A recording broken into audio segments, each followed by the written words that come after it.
Vampires, darkness, a shattered rosewood that beats like the heart of a sanguine god, Thrones of Blood for Age of Wonders 4 offers an entirely new vampire-themed expansion, but it's up to you to decide how your realm is built.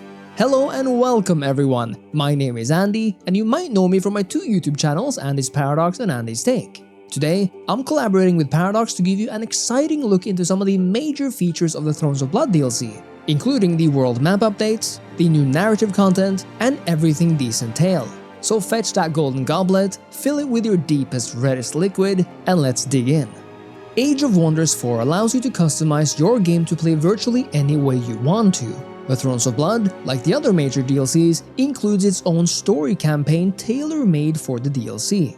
In Thrones of Blood, that is the Blood and Courtship story realm, where you get to access and interact with every feature of vampire existence. As such, it is a great way to familiarize yourself with the new features, and indeed a storyline that is not present on a custom player realm.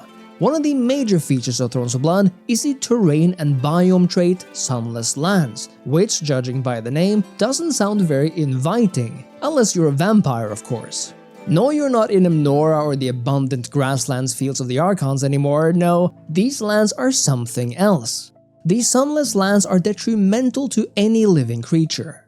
Its dark and thorny forests, barren white fields, and the sheer absence of sunlight draining the restorative abilities of living armies and destabilizing their cities.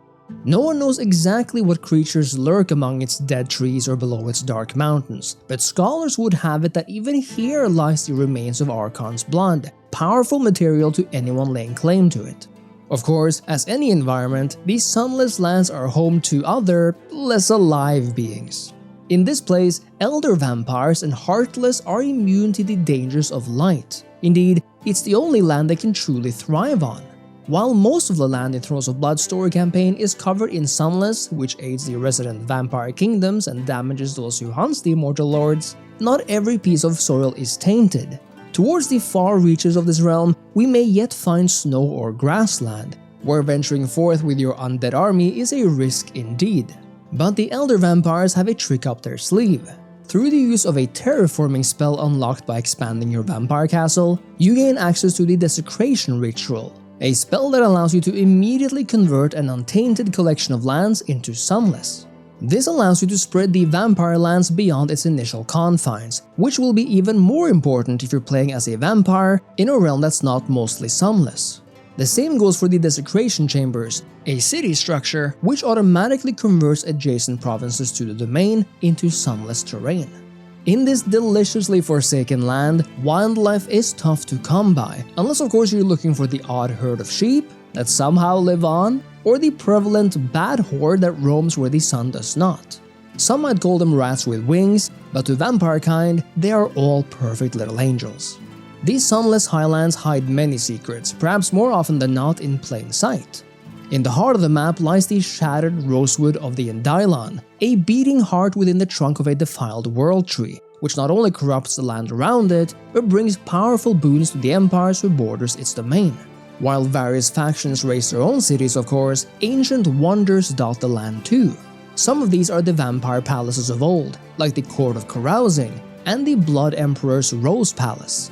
Taking these mansions back from their undead inhabitants will net you large boons, like mustering powerful Rose Knights to the Rally of the Lieges. Then we have the sanctuaries and tombs dotting these landscapes, ancient necropoli bearing valuable knowledge and even souls for those who dares venturing inside. If you wish to go deeper, how about exploring the ancient lairs? What's slightly hard to come by are ancient artifacts like blood glass, a type of magic ore material. This new material allows you to craft and infuse entirely new item effects in the forge, including blood magic, summoning undead, and the addition of adding torment and blood parasite effects.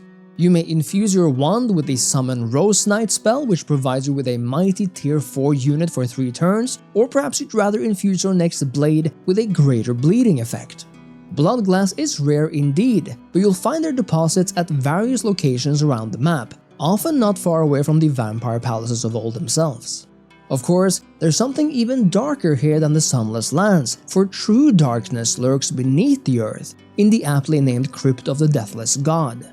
This brings us to the second major feature overview in this video, namely the narrative content of Thrones of Blood. Not only will you find lost souls roaming the lands that will offer their own quests, opportunities, and rewards, but the Sunless Highlands offers its very own unique story revolving around the power struggle between two arch-vampires, one vampire hunter, and the larger darker forces at work. You see, you might think you're powerful as an elder vampire, but these arch-vampires have been around for millennia. Jealous and conniving creatures, they both seek the power of the legendary deathless god, also known as the First Vampire. On your journey, you'll have the opportunity to alter the shape of this land by either joining forces with one of the arch-vampires, aim to destroy them before they can destroy you, or you might take the unthinkable option and actually team up with the vampire hunters who want nothing more than to see those ancient rulers truly die. However, there is one final piece of the story here that may shake everything up, and there are so many more things to discover. Now that may seem a tad dark, doesn't it? But take comfort in the fact that no matter your quest, your ally or enemy, Thrones of Blood always provides you narrative options to choose from. So whether it comes to resource spending, diplomacy, or grand vampire politics, the choice is yours.